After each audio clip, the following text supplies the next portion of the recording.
지금 생각난 김에 시작을 해두고 시작을 해보도록 하겠습니다. 오늘 강의가 마지막 날인데 일단은 오늘도 참석을 해주셔가지고 감사하다는 이야기를 드리고 싶고, 오늘은 어제 이야기 드렸듯이 제가 글을 쓰는 플로우에 대해서 전반적으로 직접 한번 이제 그러니까 일종의 시연이라고 할 수 있는데, 시연을 하면서 이제 그 어떤 그 루틴으로 글을 쓰면 좋은지, 이게 근데 당연히 그렇게 생각하시지만 정답은 아닙니다. 100% 정답은 아니고 그 본인에게 맞는 글 쓰는 스타일을 찾아가셔야 되는데, 아마 여기 있으신 분들 중에 뭐 나봄님이나 상계마미님이나 모모별님이나 해가지고 글을 지금까지 누적된 글 다른 분들도 마찬가지고 글을 많이 쓰셨기 때문에 아마 자기만의 스타일이 사실 이미 있으실 거라는 생각은 들어요.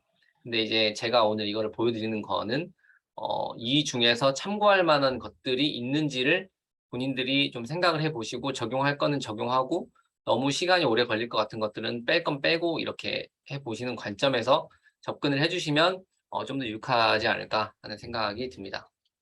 네, 일단 그러면은 바로 화면 공유를 하면서 진행을 해보도록 하겠습니다. 네. 잠시만 세팅 좀 하고 하겠습니다.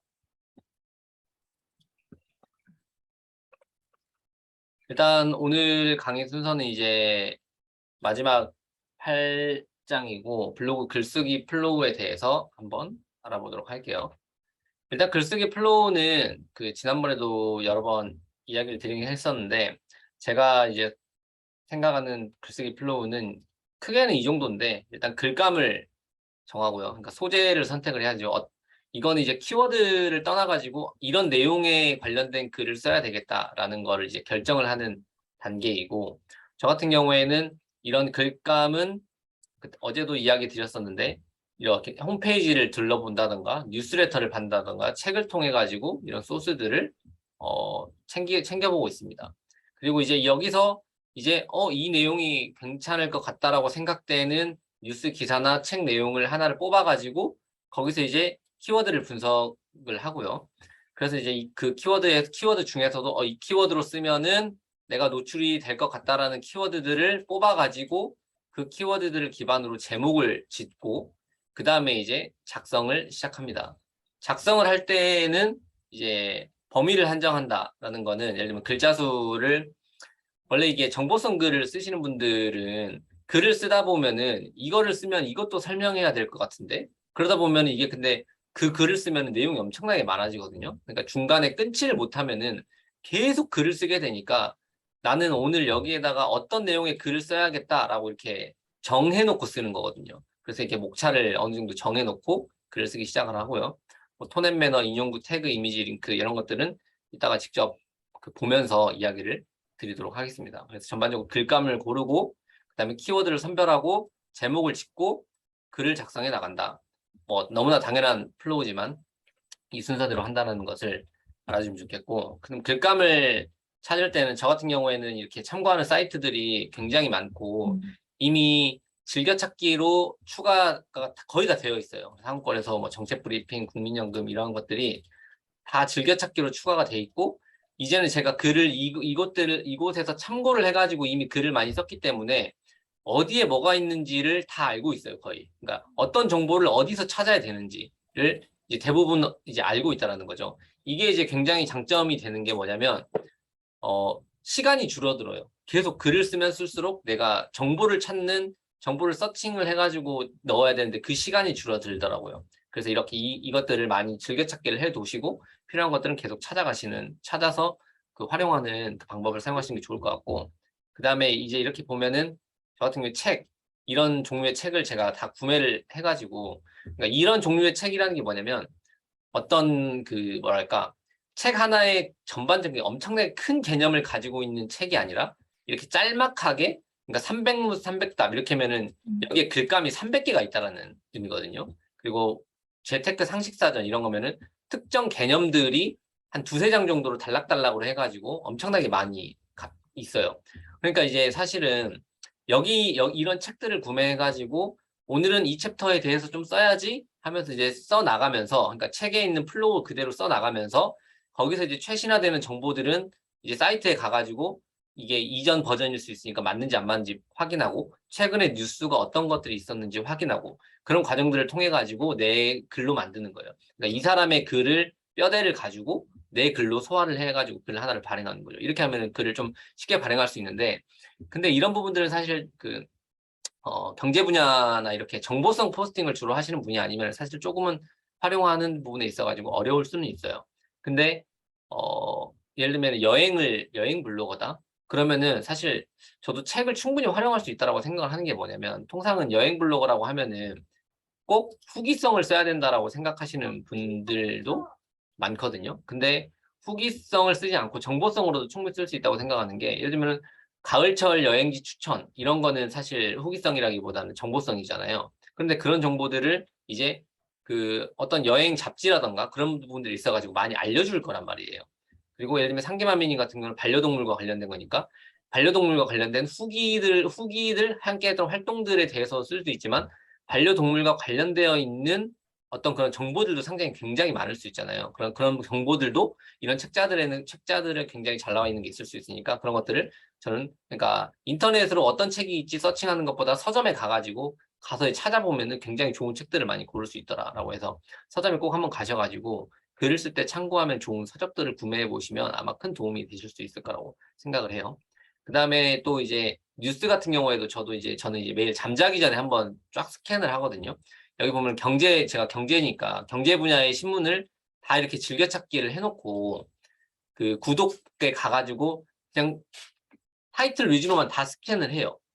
전체를 다 스캔을 하고, 그리고 거기서 이제 이거는 얘가 글을 쓸 때 참고하면 굉장히 좋은 내용이다라고 하면 이렇게 제 카톡에다가 스크랩을 해놓습니다. 스크랩을 해놔가지고 이 구독 경제에 대해서 글을 쓸 수 있고, 전세 보증금에 대해서 뭐 글을 쓸 수 있고, 이런 그 정보를 담은 내용들을 스크랩을 해놔가지고 다음에 글을 쓸 때 참고를 해요. 네. 이게 이렇게 되면 좋은 게 뭐냐면, 예를 들면은 전세 보증금에 대해서 스크랩을 해놓으면은 이게 그때 못 쓸 수도 있어요. 근데 시간이 지나고 나서 또 전세보증금 얘기가 나올 수 있거든요. 그러면은 이거를 쓸 때 예전에 내가 이걸 검색이 되니까, 검색해가지고 예전에 있었던 전세보증금 관련된 내용을 이렇게 두 개를 이렇게 합쳐가지고 쓸 수 있어가지고 좀 더 풍성한 내용으로 쓸 수 있게 돼요. 그러니까 그렇게 되면은 소재를 찾는 시간을 굉장히 글 정보를 찾는 시간을 굉장히 줄일 수 있다. 이런 활동 등을 통해 가지고 글감을 찾는 활동을 꾸준히 해주면, 그러니까 이거는 저 같은 경우는 이제 거의 이제 전업으로 할 예정이니까 이게 거의 그냥 하루의 일과거든요. 이런 뉴스를 체크하고 이런 것들이 하루 일과처럼 진행이 되는데, 그러니까 뭐라고 해야 될까? 예를 들면 점심 먹고 나서 잠깐 짬 났을 때, 그때 이제 뭐 이렇게 뉴스를 한번 스크랩을 한다던가 그런 활동들을 해주면은 굉장히 도움이 될 수 있다라고 생각을 하고 있습니다. 네. 그래서 일단은 제가 이거를 보여드릴게요. 잠시만요. 이제 어제도 제가 이제 이렇게 쭉 어제 이렇게 스크랩을 했던 내용들인데, 이 중에서 제가 오늘 어떤 거를 써볼까 하다가 이 뉴스 기사가 딱 있더라고요. 퇴직금과 관련된 뉴스 기사가 있었어요.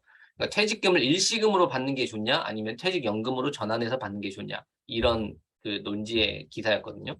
그래서 이거를 제가 이제 들어가 봤어요. 그러니까 오늘 이거에 대해서 글을 써야 되겠다라고 이게 뉴스 기사를 쭉 훑어보니까 정보성이 굉장히 많아요. 사례도 들어가 있고, 그러니까 이거를 가지고 거의 그대로만 써도 하나의 글을 완성할 수 있겠구나라는 생각이 들어가지고 이제 이걸로 쓰겠다고 결정을 했어요. 그러면 이게 이제 그렇게 이제 글감을 정한 거고, 그 다음에 이제 아까 이야기했듯이 이제 키워드를 분석을 해야 되잖아요.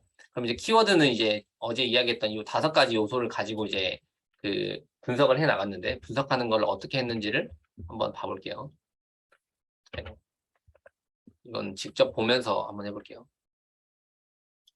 이렇게 해서 저 같은 경우 이제 블랙 키위를 쓰니까 이게 지금 제가 아까 한번 전체적으로 훑어보긴 했는데 이 진행이 자연스러우지 않을 수도 있어요.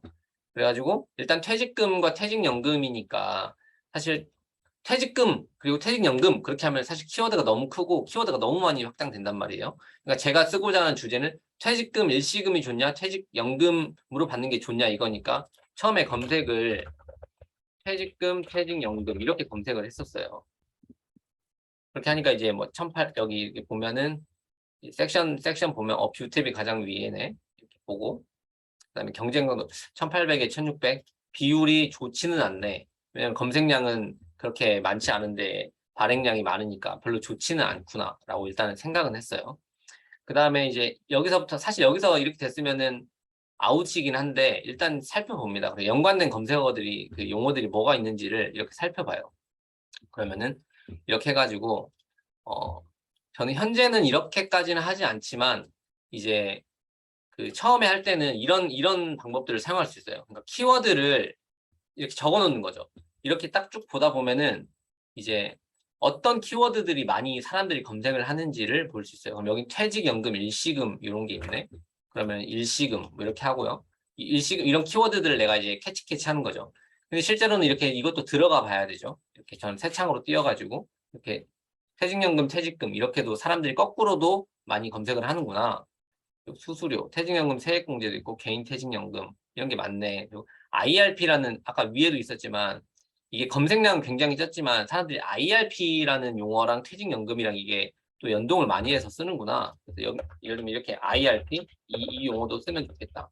이런 식으로 이제 해가면서 키워드들을 골라요.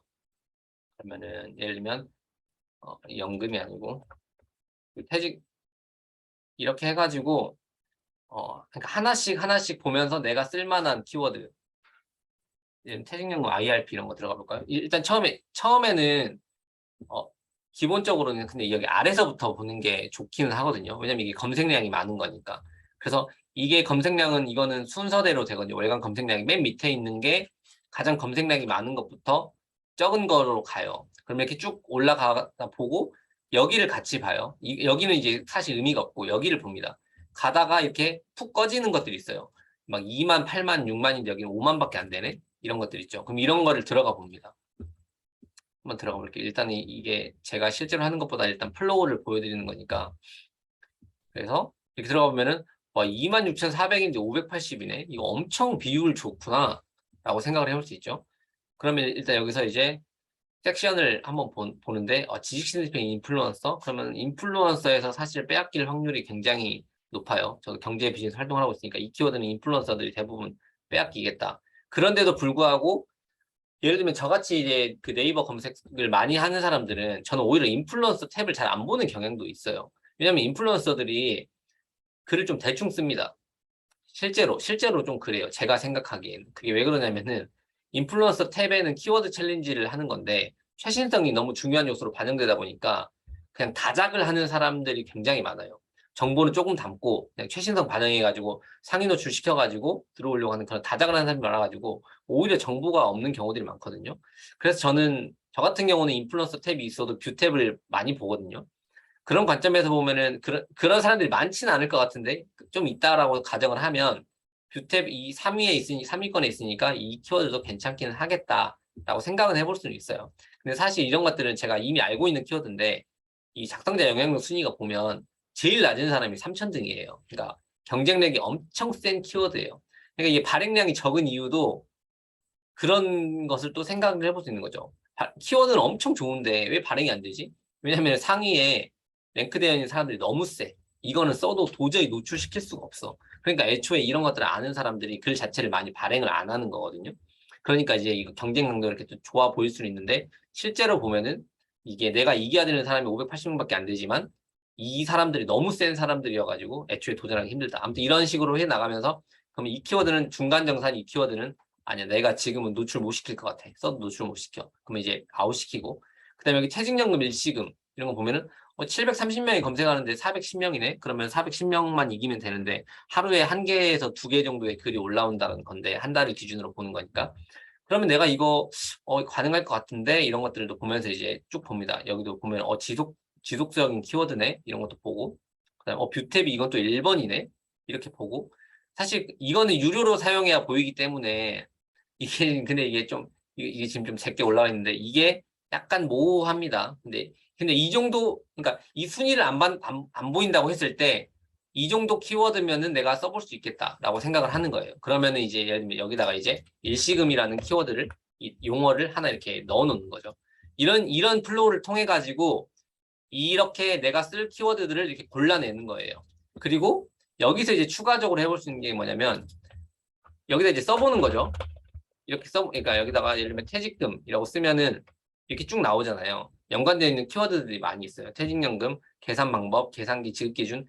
근데 이런 것들은 제가 다 한번 훑어봤을 때 다 좋은 키워드인데, 사람들이 검색 많이 하는 좋은 키워드인데, 그 엄청 센 블로거들이 다 잡고 있는 키워드들이어가지고 이게 좀 애매해요. 그래서 퇴직금, 퇴직연금. 그러니까 저 같은 경우에는 퇴직연금 요거만 일단은 여기서 캐치가 가능하구나라고 생각을 했고, 그 다음에 이제 그러니까 경쟁 강도가 낮은 키워드들을 골라낸 게 퇴직금, 퇴직연금, 일시금 수령, 그리고 퇴직금, 세금, 퇴직연금, 세금, 퇴직연금 IRP, 퇴직금 IRP, 퇴직연금 IRP. 이런 식으로 사람들이 검색을 할 수 있겠구나. 그래서 이 조합으로, 처음에는 IRP까지는 안 했었어요. 그래서 이 조합으로 제목을 지으면 되겠다라고 생각을 해가지고 이렇게 제목을 제가 이제 결정을 했거든요. 그래서 퇴직금, 퇴직연금, 일시금 수령이 좋을까, 연금이 좋을까, 세금 차이 이렇게 넣었어요. 그렇게 하면 이제 일단은 퇴직금, 퇴직연금이 내가 일단 1차적으로 노리는 키워드였고요. 왜냐하면 검색량이 그나마 이게 제일 많았기 때문에, 그리고 나는 이거를 쓰면은 상위 노출이 제가 시킬 수 있을 거라고 생각을 했기 때문에 이 키워드를 가장 제목의 앞쪽에 넣었고, 그 다음에 여기 있는 키워드들을 이제 중간중간에 어색하지 않게 넣어주는 거예요. 퇴직연금, 일시금 수령, 이건 두 개 연결해가지고 이제 쓴 거고요. 그 다음에 연금이 좋을까? 이거는 이제 사실 의미가 없는 거지만 이거랑 제목을 자연스럽게 하기 위해서 넣은 거고, 그 다음에 세금이라는 용어를 여기다 같이 넣어줌으로써 퇴직금 세금으로도 검색되고, 퇴직연금 세금으로도 그거하고, 퇴직금 일시금 수령, 그리고 뭐 퇴직연금 세금 이런 식으로 해가지고 이제 단어의 조합이 다양해질 수 있도록 이렇게 제목을 짓는다는 거죠. 근데 이렇게 했을 때 아까 이제 저 같은 경우에는 이런 글을 쓸 때 이제 개념에 대해서 적는 거를 많이 해요. 그러니까 퇴직금은 어떤 개념이고 퇴직연금은 어떤 개념이다. 이런 거를 개념 먼저 정리를 하고 항상 쓰는 편이거든요. 그래서 이렇게 퇴직금, 퇴직연금 썼을 때 어떤 글이 참고할 수 있는 글이 있는지를 살펴봅니다. 그러니까 요게 딱 있었어요. 고용노동부에서 쓴 공식 블로그에서 쓴 이 글이 있더라고요. 그래서 이런 거를 한번 들어가 봤어요. 들어가 보니까 역시나 개념적인 것부터 잘 설명이 되어 있어요. 퇴직연금. 그래서 여기 퇴직금, 퇴직연금 이렇게 퇴직급의 제도 중에 퇴직금이 여기 있고 퇴직연금이 여기 있구나. 그리고 퇴직연금에는 확정급여형, 확정기여형, 혼합형 이런 것들이 있구나라는 사실들을 알고 여기 있는 거를 참고해서 씁니다. 그러니까 참고해서 쓴다기보다는 사실 거의 다 그대로 보고 베꼈어요. 근데 그래도 사실 이게 일단은 1차적으로는 큰 문제가 되지 않는다고 생각하는 거는 뭐냐면, 일단 이런 개념 자체는 누군가의 의견이 아니잖아요. 누군가의 의견이 아니란 말이에요. 이런 개념들이 이미 정해져 있는 거고, 이 사람이 그거를 좀 글을 이렇게 풀어서 써놓은 거잖아요. 그렇기 때문에 사실 이 개념을 알고 있는 사람은 누구나 똑같이 글을 쓸 수밖에 없거든요. 이 개념을 설명하면 똑같은 플로우로. 그렇기 때문에 저는 여기 있는 거를 그대로 써도 된다라고 생각을 하고 그대로 가져와서 썼어요. 그리고 이제 이렇게 썼을 경우에 그때 이야기 드렸던 그런 게 있죠. 이게 정답문서와 가까우니까 고용노동부의 글이 상위 C랭크도 높고 정답문서에 가까우니까 상위 노출이 되어 있을 거 아니에요. 그러니까 이 사람이 쓴 플로우를 내가 그대로 나는 가져와서 쓸 거야 라고 생각을 하고 접근을 했던 거죠. 그래서 이제 그렇게 해가지고 이제 제가 그래서 이제 제가 결정했던 건 요거를 요 퇴직금, 퇴직연금에 대한 개념을 앞쪽에 배치해가지고 쓰고, 그 다음에 이 기사를 활용해가지고 퇴직연금이랑 퇴직금이랑 두 개의 소득을 세금이 얼마나 나오는지를 비교하는 내용으로 쓰면 되겠다라고 이제 결정을 한 거죠. 그렇게 해가지고 이제 글을 쓰기 시작했습니다. 글 쓰기 시작했죠. 잠깐만, 그러면은 이제 아까 제목 지었던 거 이렇게 넣고, 제목 지었던 거 넣고, 그 다음에 이제 저 같은 경우에는 이렇게 작성 양식을 만들어 놓거든요. 이 임시 저장 글에다가. 그래서 작성 양식을 불러와가지고 이거를 이제 전체를 이렇게 복사해서 다시 이 글로 가서 이렇게 컨트롤 C를 다시 합니다. 그래서 이 포맷으로 똑같이 쓰려고 하는 거예요, 항상. 그래가지고 이제 여기서 아까 이야기 드렸던 중간에 본론에 넣을 내용들을 미리 결정을 해둡니다. 그렇게 해가지고 여기는 이제 예를 들면 나는 퇴직급여 제도에 대해서 설명을 할 거고요. 그 다음에 두 번째는 퇴직금과 퇴직연금의 그 세금에 대해서 비교하는 내용을 넣을 거고요. 두 번째 본론에는. 그리고 세 번째에는 뭐냐, 개인형 퇴직연금 IRP에 관련된 내용을 적어야 되겠다. 이 세 가지 내용만 난 쓸 거야. 이렇게 결정을 해요. 결정을 해두고 그 다음에 이제 글을 쓰기 시작해 나가는 거거든요. 그래서 이제 어떤 식으로 글을 썼냐면 제가 아까 저장을 해놨는데 그러면은 이런 식으로 이제 쭉 써지게 됐는데 예를 들면 여기 퇴직금과 퇴직금에 어떤 차이가 있는지 이 내용을 하면 이게 좀 화면이 작아가지고 안 보일 수가 있는데 잠시만요. 여기 한번 보시면 잘 보이실지 모르겠어요. 여기 퇴직금과 퇴직연금 차이 여기 보면은 이거를 풀어서 쓴 겁니다. 퇴직급여 제도는 퇴직금 요거 네 가지가 있다 이렇게 쓴 거고요. 그다음에 퇴직금의 차이 사업주가 퇴직 근로자에게 일시에 퇴직금을 지급하는 제도입니다. 여기죠. 퇴직금이라는 사업주가 퇴직 근로자에게 일시에 지급하는 제도를 말한다. 흔히 이건 여기 이제 내 생각 한 줄씩 넣어주는 거예요. 그러니까 흔히 정규적으로 오래 근무하는 상황보다는 계약식으로 근무하는 상황에 많이 활용하는 제도이다. 그리고 뭐 여기 좀 더 쓰자면은 30인 미만 기업에서는 퇴직금 제도를 활용한다. 뭐 이런 식으로 이제 쓰는 거고요. 제 생각을 이제 중간중간에 한 줄씩 넣어주는 거죠. 그래야 이제 어뷰징을 최소화할 수 있으니까. 그렇게 하고 이제 퇴직연금 제도도 똑같이 썼어요. 사업주가 퇴직급여를 매년 금융기관에 맡겨둬야 한다는 것. 퇴직연금 사업주가 매년 금융기관에 맡겨둬야 한다는 것을 말한다. 그러니까 여기 그리고 확정급여형, 확정 DB형. 그러니까 여기 있는 내용을 그대로 진짜 갖다 썼습니다. 그리고 여기 이제 아까 그 두 번째 단락은 퇴직금 2억을 기준으로 살펴보자. 여기는 또 아이고 이게 아니고 자꾸 내려와가지고 여기에 있는 내용 중에 여기 가령 은퇴자 A씨가 20년간 직장을 다닌 결과 2억 원씩 퇴직금을 받았다고 가정해보자. 이렇게 나왔잖아요. 여기서 그대로 똑같이 썼어요. 은퇴한 홍길동 씨가 20년간 직장을 다녀서 2억 원의 퇴직금을 받을 수 있다고 가정해서 비교해보도록 하자. 똑같이 썼죠. 그 다음에 이제 여기 있는 내용 그냥 거의 진짜 그대로 갖다 썼어요. 거의 갖다 썼단 말이에요. 그러니까 사실 본론을 작성하는 시간이 그렇게 오래 걸리지 않아요. 그냥 쓰는 거거든요. 근데 여기 있는 거를 그대로 쓰는데 나의 톤앤 매너에 맞고 가지고 전환해서 쓰는 거죠. 이렇게 해가지고 썼고 여기 퇴직연금으로 전환하는 방법도 여기 IRP 여기 이 내용 똑같이 있거든요. IRP 있는 내용도 여기도 뭐 개인용 퇴직연금을 만들어 퇴직금을 IRP 계좌로 얻는 방법이다. 여기 퇴직금을 모아 퇴직연금처럼 활용할 수 있는 지원하는 제도다. 이렇게 쓰고 용어만 이제 조금 변경해가지고 씁니다. 그러면 이렇게 본론이 다 완성이 되겠죠. 그리고 이제 사실 처음에 이제 서론 쓸 때 이렇게 약간 그 자극적인 문구 있죠. 그러니까 이제 요즘에는 저는 예전에는 이렇게 하지 않았는데 요즘에는 이렇게 하는 이유가 뭐냐면 사람들의 관심을 딱 이목을 집중시키기 위해서 이렇게 쓰는 게 좋더라고요. 기업에서 그동안 열심히 일한 당신 퇴직금 받고 즐거운 노후를 보내라. 그런데 퇴직금은 연금으로 받는 게 좋아요? 일시금으로 받는 게 좋아요? 이런 식으로 해가지고 사람들의 주의를 환기시키면서 이제 일을 그 글을 시작하는 거예요. 내가 딱 원했던 내용이다. 그러면 이제 사람들이 읽기 시작하겠죠. 그래가지고 이목을 집중시키는 요런 서론을 또 어떻게 정리하가 사람들이 이탈시키냐 안 시키냐가 중요하고 그 사람들이 이 글을 읽을 때 내가 필요한 정보가 있는지 없는지를 가장 먼저 보잖아요. 그런 것 때문에 이걸 넣는 거거든요. 이런 제목들을. 그래서 사람들이 쭉 글 보고 퇴직연금 퇴직금 차이가 있는 걸 설명돼 있네. 퇴직금 이 사례도 있네. 그리고 퇴직금을 연금으로 전환하는 방법도 있다고? 오케이, 내가 원하는 정보들이 다 있구만. 그럼 한번 읽어볼까? 이렇게 해가지고 이렇게 읽는단 말이에요. 사람들이 보통. 그렇기 때문에 이렇게 단락을 넣어주는 게 굉장히 중요하고 어제도 이야기 드렸지만 단락을 넣는 것은 지식 스니펫이나 이런 것에 있어가지고 구조적인 형태를 가지고 글을 쓰면 지식 스니펫에서도 좋은 성과를 거둘 수 있기 때문에 굉장히 그 이점을 많이 가져갈 수 있다라고 이야기를 드릴 수 있을 것 같고요. 그 다음에 이제 이렇게 글 작성이 다 완료되잖아요.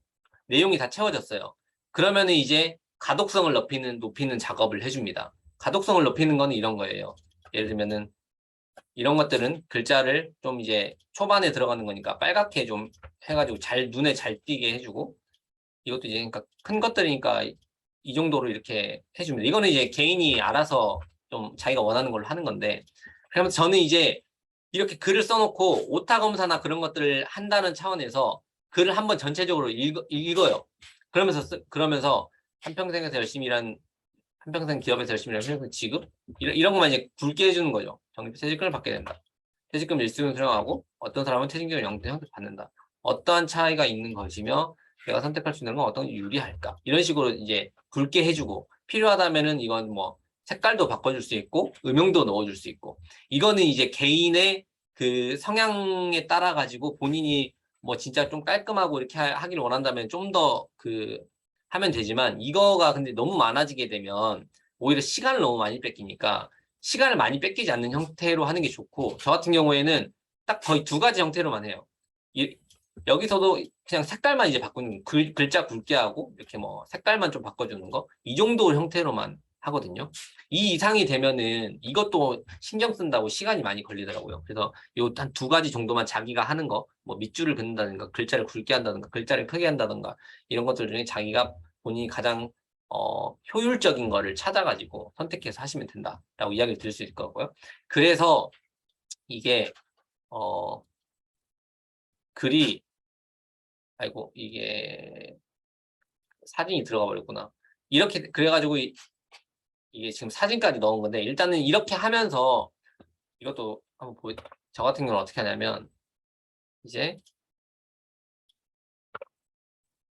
화면이 제가 좀 깨지는데 이렇게 하면서 글을 읽으면서 여기에 들어가면 좋은 사진이 뭘까 아니면은 여기에 한 판으로 좀 정리를 할 수 있는 게 뭘까 이렇게 해가지고 이제 이미지를 만듭니다.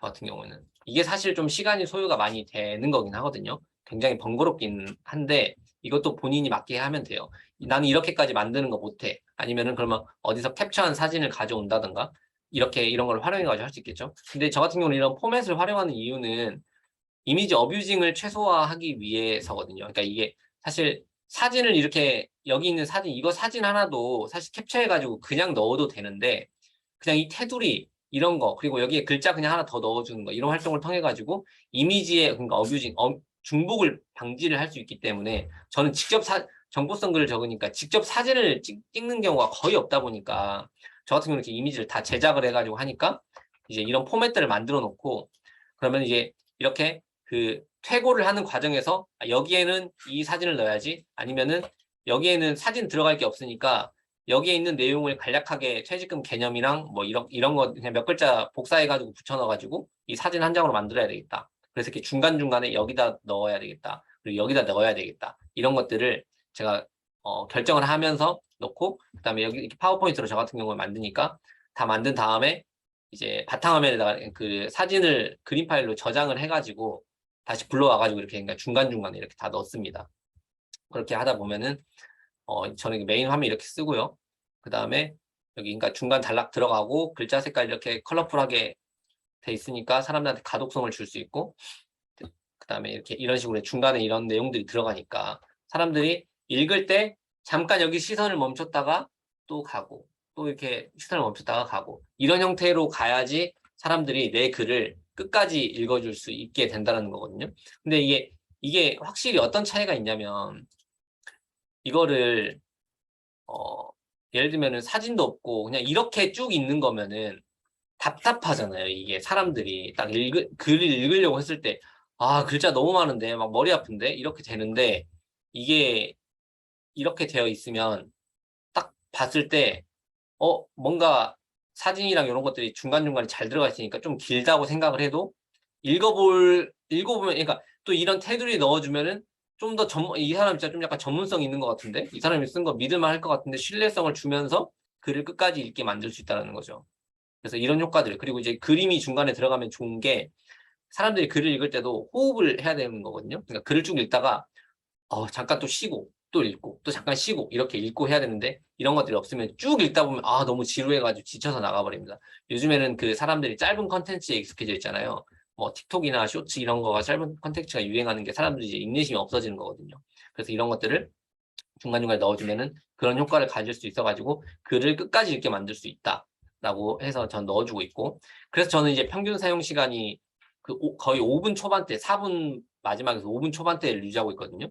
그렇게 될 수 있었던 게 저는 이런 것들이라고 생각을 해요. 일단 제 글을 읽으면 사람들이 거의 끝까지 읽게 된다는 거거든요. 그래서 이런 것들이 그런 것에 굉장히 도움을 줬다라고 이야기를 줄 수 있겠죠. 그러니까 평균 체류 시간이 그러니까 당연히 좋으니까 이게 네이버에서도 그때 이야기 드렸던 이 글이 정답 문서에 가까운 문서네라고 또 판단이 되는 거고, 그러면 상위 노출에도 더 유리할 수 있겠죠.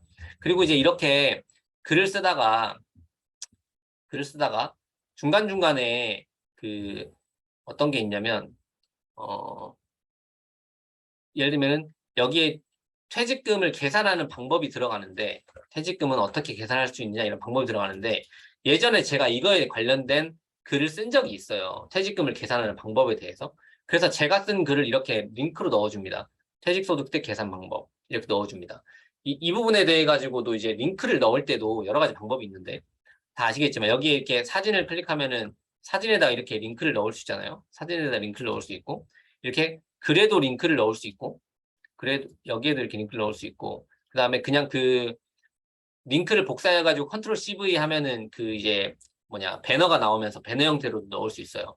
근데 이제 이거는 제가 네이버 특허나 이런 거에서 읽은 건 아니고, 이제 그러니까 개발자들이 하는 얘기가 뭐냐면은, 이게 글자로 되어 있어야 로봇들이 좀 더 인식을 잘할 수 있다라고 이야기를 하더라고요. 그래서 저 같은 경우는 처음에도 저도 그냥 링크로 넣었는데, 요즘에는 이렇게 제목으로 그냥 글자로 키워드로 넣어가지고 이게 좀 더 글을 분류하는데 더 속도도 빠르고 좋다라고 해가지고 이렇게 글자로 써가지고 그냥 넣고 있어요. 근데 이게 절대적인지는 잘 모르겠어요. 검증이 된 건 아닙니다. 그냥 참고하실 만한 사항이라서 이야기 드리고요. 그래서 이렇게 링크를 넣죠. 그 다음에 이제 이렇게 다 썼으니까 이제 검사할 거는 키워드를 검사를 해야 됩니다. 키워드. 그러니까 내가 제목에 쓰고 내가 노출시키고자 했던 키워드들이 본문에 적절히 다 들어갔는지를 보는 거죠. 그럼 여기서 이제 보면은 아까 제가 퇴직금, 퇴직연금 이렇게 이거 썼다고 그랬잖아요. 본문이랑 여기에 한 번 들어갔네. 근데 사실 제가 이거 한번 수정했어가지고 중간에도 한 번 더 들어갔거든요. 그래서 3번이 퇴직금, 퇴직연금이라는 키워드는 3번이 들어갔구나. 그다음에 퇴직금, 일시금 수령 이거는 8번이 들어갔네. 본문에. 이건 꽤 많이 들어갔구나.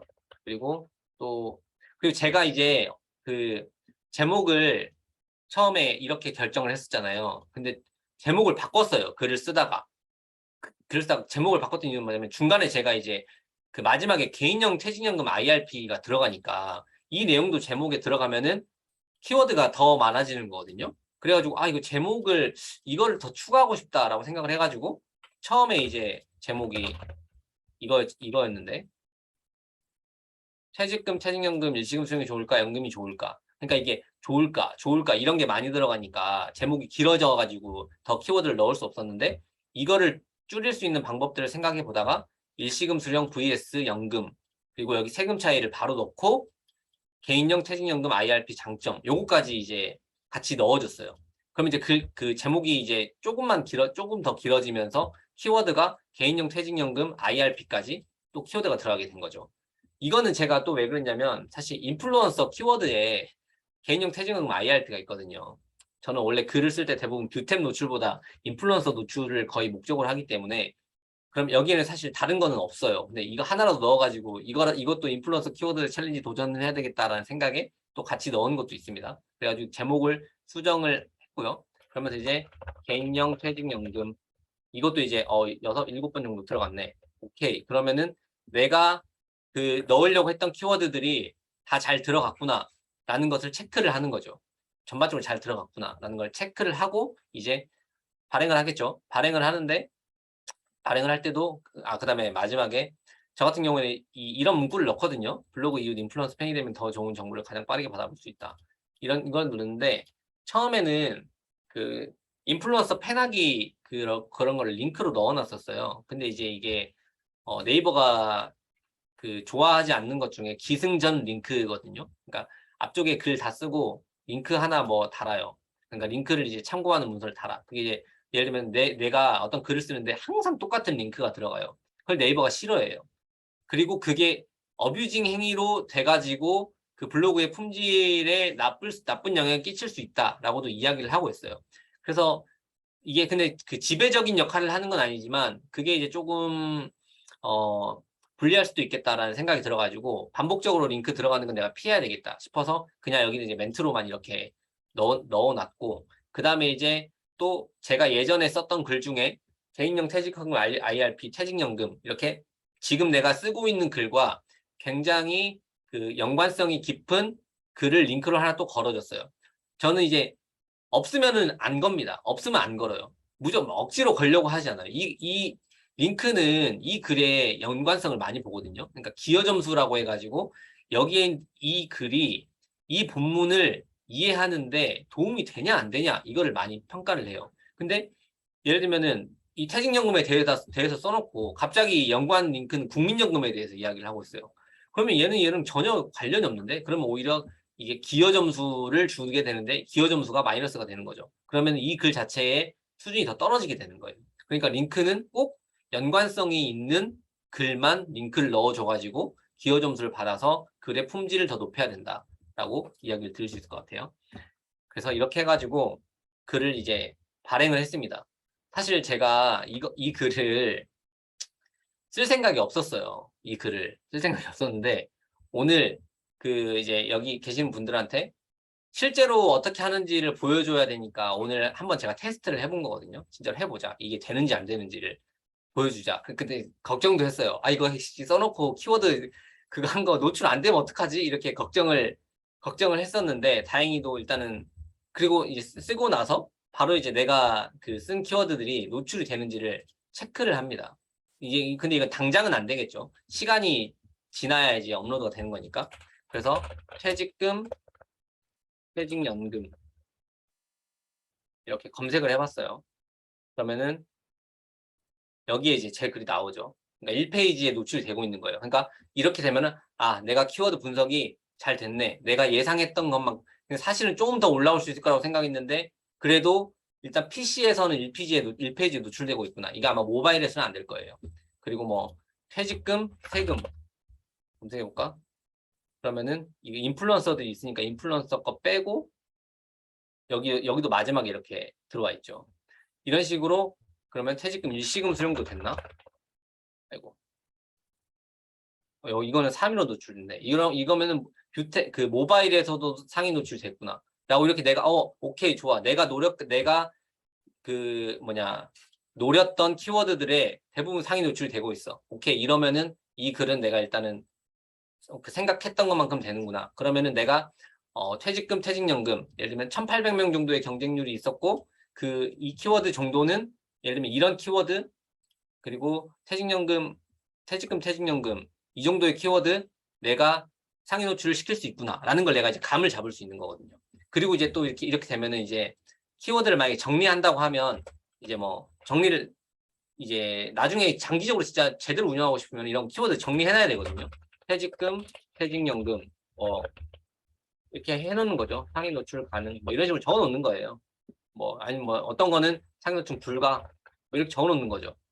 그리고 날짜 이렇게 적어놓고 그렇게 해가지고 이제 키워드를 나중에 이제 오늘 어떤 글 쓰지 고민될 때 예전에 상위 노출이 됐었는데 지금은 시간이 지나가지고 순위가 밀린 키워드들 있잖아요. 그거를 다시 쓰는 거예요.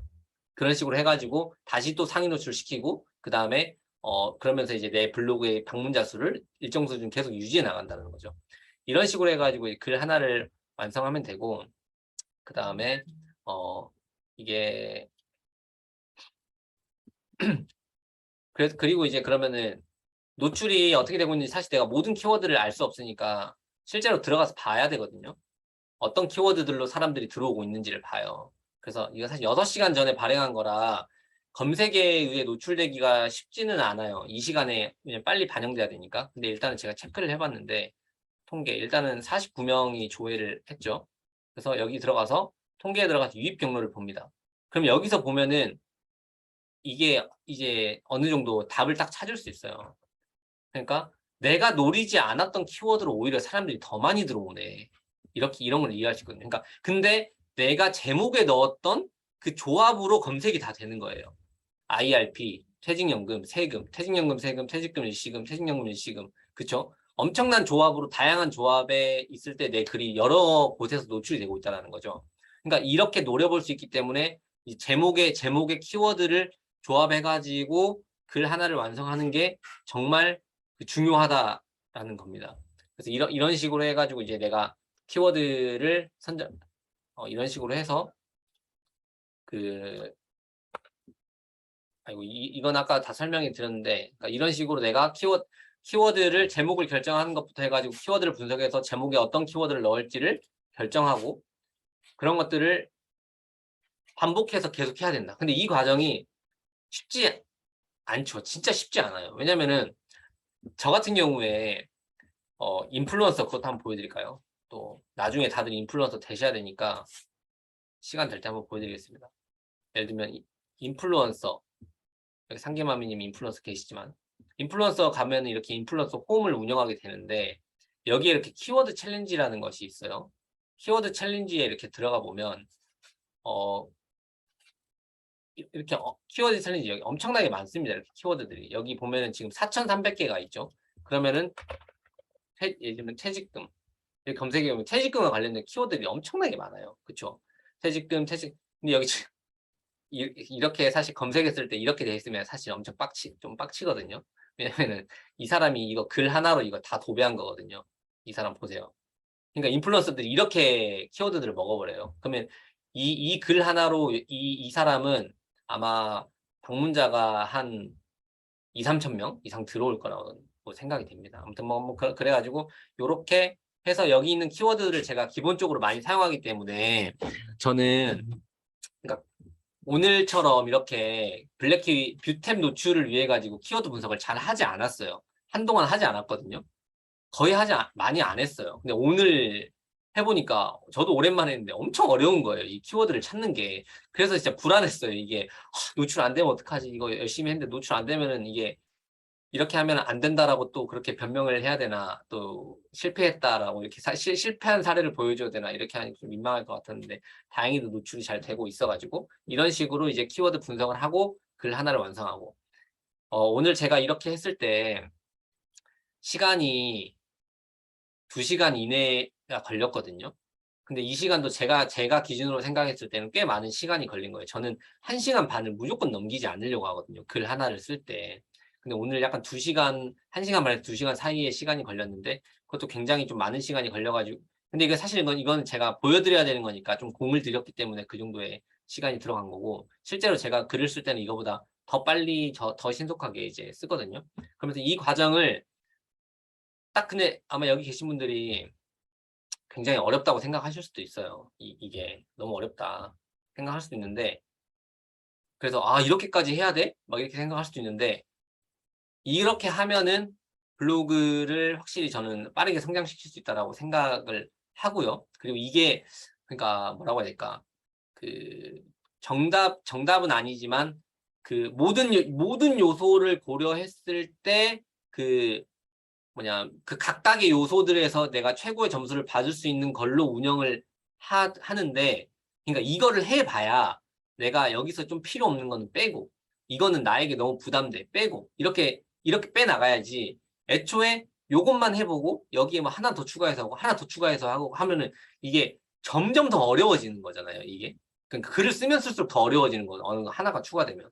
근데 애초에 처음으로 뭔가 퍼펙트한 정답지 같은 글을 계속 써 나갔는데, 이거를 자주 하면서 숙달을 해가지고 글을 작성하는 시간을 줄이는 게 저는 올바른 블로그 운영 방법이라고 생각을 하거든요. 그렇기 때문에 이 과정이 정말 쉽지는 않을 거예요. 네, 이게 포기하시는 분들도 많을 건데 이거를 내가 장착을 해야 블로그를 운영함에 있어가지고 정말 빠르게 성과를 달성하실 수 있을 거예요. 네, 그래서 요 절차를 제가 한번 쭉 보여드렸고요. 그래서 요거를 어려우시겠지만은 반복적으로 해보시고 어려운 부분 또 막히시고 어려운 부분들은 계속 이제 질문 주시고 하시면 될 것 같고요.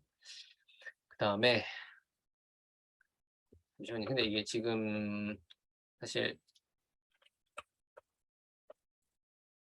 제가 이거를 글 작성하는 플로우가 오늘은 일단 요거 시범 보이는 게 주였기 때문에 이제 이 이후에는 별도로 크게 이야기 드릴 게 없거든요. 그러니까 오늘은 약간 강의가 짧을 수 있는데. 그래서 일단 전반적인 플로우를 한번 살펴보면서 각각의 요소에 대해서 핵심적으로 짚어야 되는 내용에 대해서 이야기를 드리겠는데 5분 쉬었다 할까요? 네. 아니면 5분 쉬었다 할까요? 아니면은 그냥 다이렉트로 쭉 해 가지고 바로 끝낼까요? 계속 하셔도 좋을 것 같아요. 오늘 아마 10시 조금 넘으면 아마 끝날 것 같으니까 이대로 한번 쭉 가고 쭉 가서 네. 마무리를 하는 방향으로 한번 해 보겠습니다. 네. 네.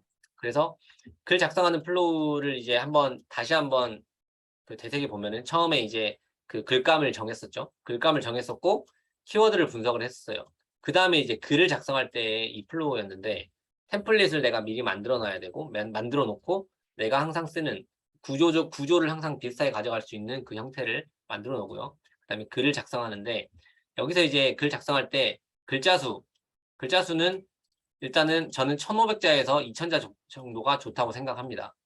그 이유는 사람들이 이 1,500 자에서 2,000 자를 읽으면은 약 4에서 5분 정도가 걸려요. 정독을 하게 되면.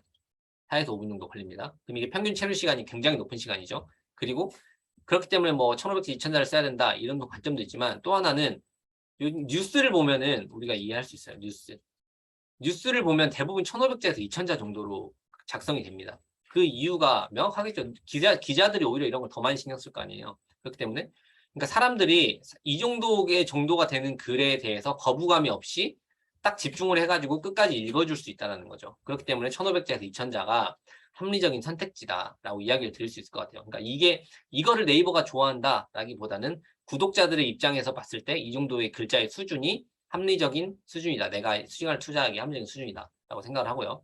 정렬 같은 경우에는 뭐 왼쪽 정렬도 있고 오른쪽 정렬, 그 가운데 정렬도 있고 가운데 쓰는 것도 있는데 이것도 정답은 없습니다. 왜냐면 뭐 노출되고 있는 사람들만 다 다양하니까 정답은 없어요.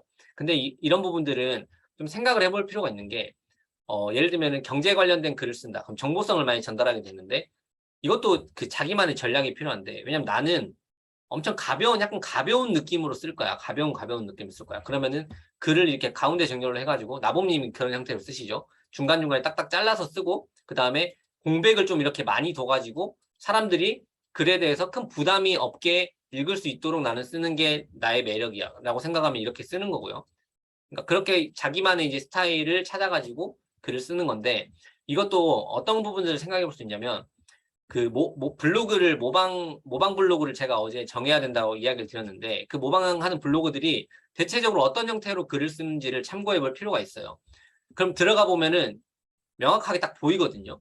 제가 예전에 경제 블로그는 제가 자주 보긴 하는데 경제 블로그는 대부분 이제 가운데 정렬로 글을 쓰는 사람은 그렇게 많지는 않아요. 대부분 이렇게 쭉 풀어서 쓰시는 분들이 굉장히 많고요. 그다음에 톤앤 매너 같은 경우는 반반 정도 돼요. 반말로 쓰시는 분들도 있고 그다음에 존댓말로 쓰시는 분들도 있고 반반 정도 되고요. 근데 거기서 이제 자기가 글쓰기 편한 거를 선택을 해야 되는데 톤앤 매너와 관련해 가지고는 한 가지 주의할 점이 있어요. 이거는 나중에 내가 광고를 받게 되잖아요. 광고랑 톤앤 매너가 똑같아야 돼요. 광고글 쓸 때랑. 그거는 이제 네이버에서 명시하고 있는 내용이거든요. 내가 항상 톤앤 매너를 나는 반말로 쓰는데 광고글은 갑자기 존댓말을 써요. 그러면은 이 글이 광고성으로 판단이 돼 가지고 상업성 이런 걸로 판단이 돼서 노출이 안 될 확률이 높다라는 겁니다. 갑자기 톤앤 매너가 바뀌면. 그렇기 때문에 광고글도 항상 일정한 톤앤 매너로 작성을 해야 된다. 이런 부분은 이제 광고주랑 협의할 때 이야기를 해 가지고 이제 하면 되고요. 그다음에 이렇게 해 가지고 이제 쭉 썼었고요. 그다음에 이제 글을 가독성을 높이는 활동은 어 제가 생각했을 때는 아무것도 아닌 것 같지만 굉장히 중요한 요소라고 생각을 하고요. 체류 시간을 늘려서 다이아 로직에 좋은 점수를 받기 위해서 가독성을 높이는 거는 굉장히 중요한 요소다. 그리고 이거 할 때 주의할 사항은 그 이거는 개인적인 의견인데 예를 들면 그림을 넣으면 그림에 어느 정도 테두리가 좀 있었으면 좋겠다고 생각하는 게 예를 들면 이게 명백히 사진이면 글과 이게 혼선되지 않잖아요. 근데 예를 들면 여기에 막 글이 막 들어가 있어요. 근데 여기 테두리가 없고 그냥 하얀색이야. 똑같아. 그러면 사람들이 읽다가 막 지쳐버리거든요. 이거 읽다가 갑자기 그 여기 그림에 이게 그림인지 사진인지 모르는 거 막 읽다가 이렇게 하면은 짜증 나거든요. 그럼 또 안 읽게 되거든요. 그렇기 때문에 글자가 있는 경우에는 이렇게 테두리를 좀 넣어줘 가지고 이건 사진이고요. 이건 글이고요. 이걸 좀 명확하게 구분해 주는 거. 그런 것들도 굉장히 중요한 요소가 될 수 있다라고 이야기 들을 수 있겠고, 그다음에 이미지를 편집하고 삽입하는 거는 이게 좀 약간 개인차가 확실히 심할 수 있는데, 그 일상 리뷰 하시는 분들이나 이런 분들은 대부분 사진을 직접 촬영하시기 때문에 사실 큰 문제가 없다라고 생각이 드는데, 정보성 글을 써야 되는, 예를 들면 나봄님이랑 쿠로스님, 여기 또 습관이님이랑 블라스님 세 분 다 경제 분야이시기 때문에 아마 글을 쓰실 때 이미지 삽입의 문제가 캡처를 하시거나 그런 경우들이 많을 건데, 자기만의 약간 템플릿을 하나 정도 만들어 놓으면 이거, 그리고 요 과정도 숙달이 되면 조금 더 그 이미지에 그 중복 없이 사용할 수 있기 때문에 이미지 편집도 반드시 신경을 써야 된다라고 이야기 드리고 싶고,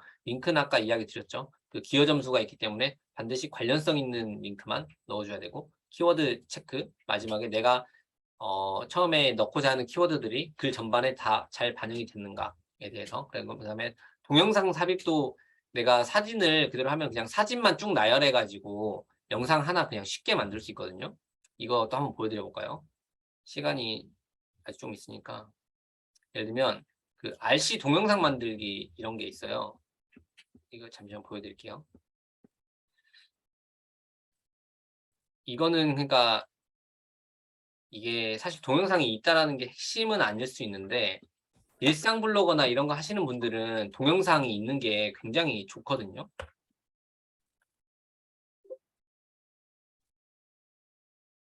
마이 갓, 잠시만요. 이게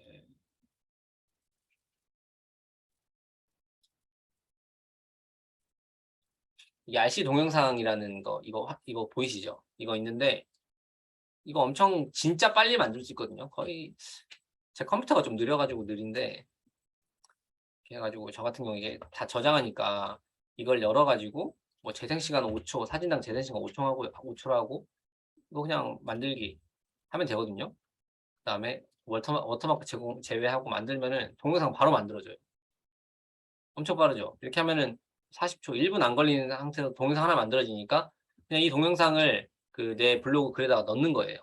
그러면은 동영상이 들어가면은 좀 또 가점을 받을 수 있으니까, 네, 그렇게 해가지고도 내가 이제 글의 품질을 좀 높이겠다라고 생각을 하시는 분들은 동영상을 만드는 것도 이렇게 해볼 수 있다. 그리고 그 일상 그런 거 글 쓰시는 분들도 그 여행 블로거나 이런 분들이 보면은 항상 그 마지막에 영상 하나 정도를 꼭 넣어주시더라고요. 그런 것들을 보면은 동영상이 분명히 가점을 주는 게 있을 거다라고 생각이 되니까, 그 동영상을 그러니까 그 카페 같은 데 가면 사진만 찍잖아요. 근데 동영상도 이렇게 한번 전체적으로 좀 찍어가지고 그 짧은 거라도 하나 올려주면은 좋다라고 이야기를 드릴 수 있을 것 같아요. 굉장히 금방 하죠. 1분도 안 걸리죠.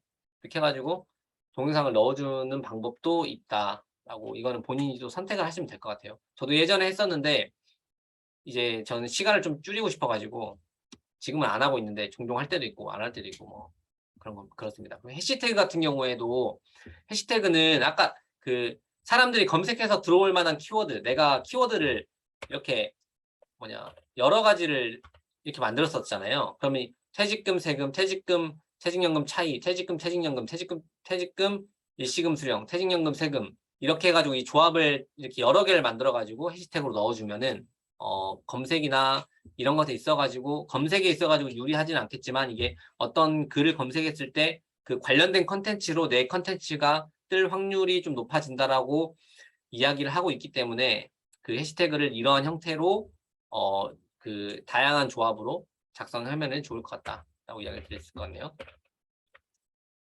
네. 그다음에 오늘은 좀 정신이 없네요. 네. 그리고 이제 글을 전체적으로 쓰고 발행을 할 때 사실 이 글 쓰는 거에 대한 그 구체적인 내용들도 전자책에 많이 있으니까, 오늘은 제가 실제로 글 쓰는 플로우에 대해서만 보여드렸고 주의사항에 대해 가지고는 모두 다 이야기를 드리지 못하니까, 전자책에 이 글 쓸 때 하나하나 어떤 것들, 그러니까 이미지를 쓸 때는 어떤 것들을 고려해야 된다. 뭐 화질이 좋은 거가 더 유리하고, 그다음에 스킨 스코어가 있기 때문에 이 피부가 많이 노출되는 사진을 혹시 올릴 상황이 있으면 굉장히 주의해야 되고, 막 그런 내용들이 그 전자책에 다 주의사항들 다 들어가 있거든요. 그걸 한번 읽어보시면은 구체적인 것들은 도움이 더 되실 거예요.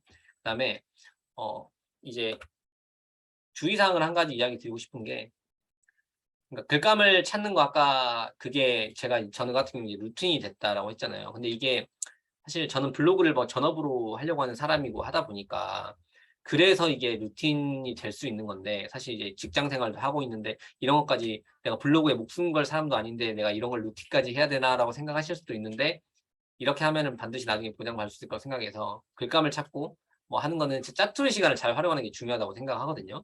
그러니까 짜투리 시간, 뭐 이웃을 추가한다든가 이렇게 엄청 조금의 시간을 투자했을 때 나중에 큰 효과를 볼 수 있는 것들이 이런 거거든요. 이웃을 추가한다든가 짜투리 시간에 내가 글감을 미리 정해둔다든가 기사를 스크랩 해놓는다든가 이런 것들이 아무것도 아닌 것 같은데 정말 도움이 많이 나중에 글을 작성하고 할 때 도움이 많이 됩니다. 근데 이게 이웃 추가하는 거 뭐 하루에 10분만 해야지. 근데 10분 예를 들면 화장실 가서 내가 뭐 용변 볼 때 이거라도 해야 되겠다 하면서 이제 이렇게 막 하고요.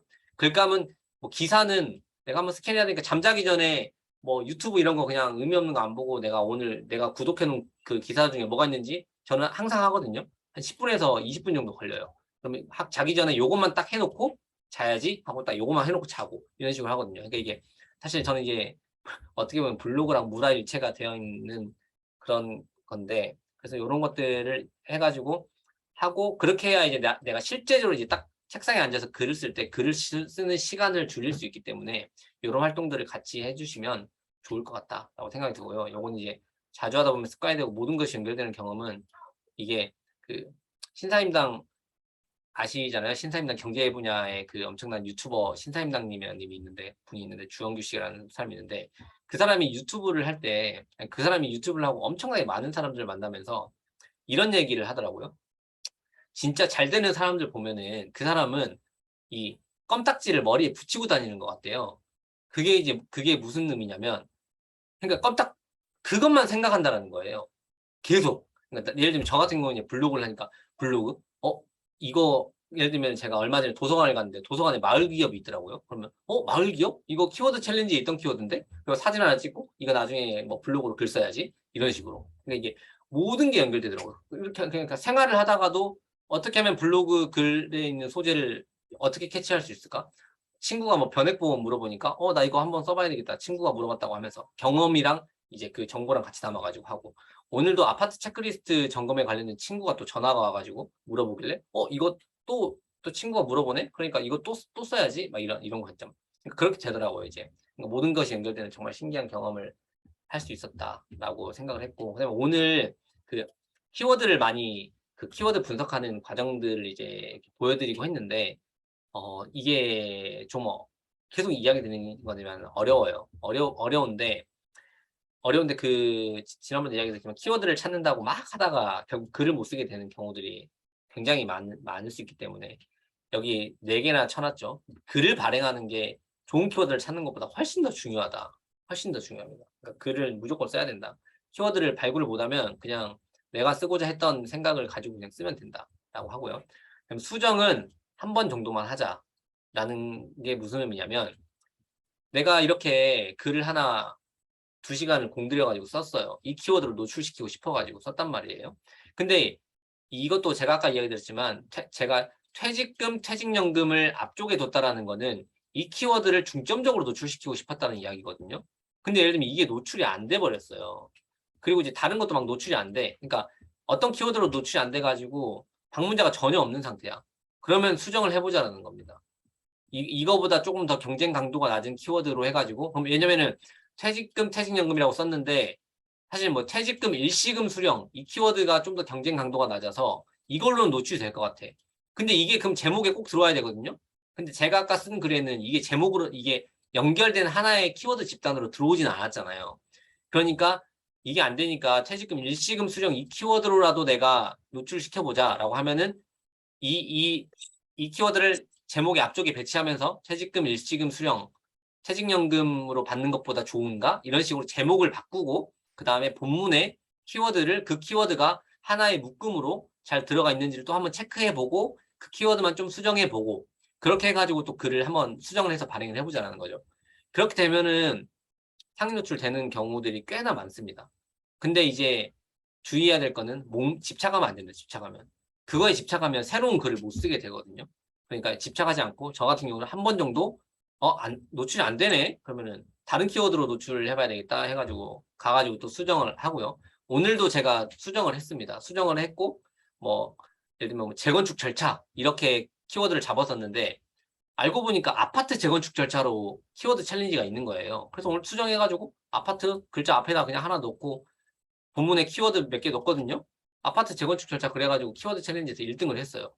그러니까 1등을 못 하다가 1등이 된 거예요. 그러니까 이렇게 수정을 하면 무조건 안 된다라는 관점이 아니라 내가 노렸던 키워드들의 노출이 안 되면은 좀 더 낮은 키워드로 다시 이 글을 좀 수정해서라도 한번 심폐소생술은 한번 해보자라는 관점이니까 이거는 아마 제가 그 1대1 코칭을 하다 보면 그렇게 발견되는 경우들이 많거든요. 그래서 제가 코칭을 하다가 이거 한번 수정을 해보시는 게 좋을 것 같다라고 하면은 제가 그 조언도 해드리고 그래서 예전에도 이런 것들을 이제 경험하신 분들이 꽤 있으셨기 때문에 아마 이런 것들을 한번 짚어드리면은 실시간으로 좀 소통을 할 수 있을 것 같다라는 생각이 듭니다.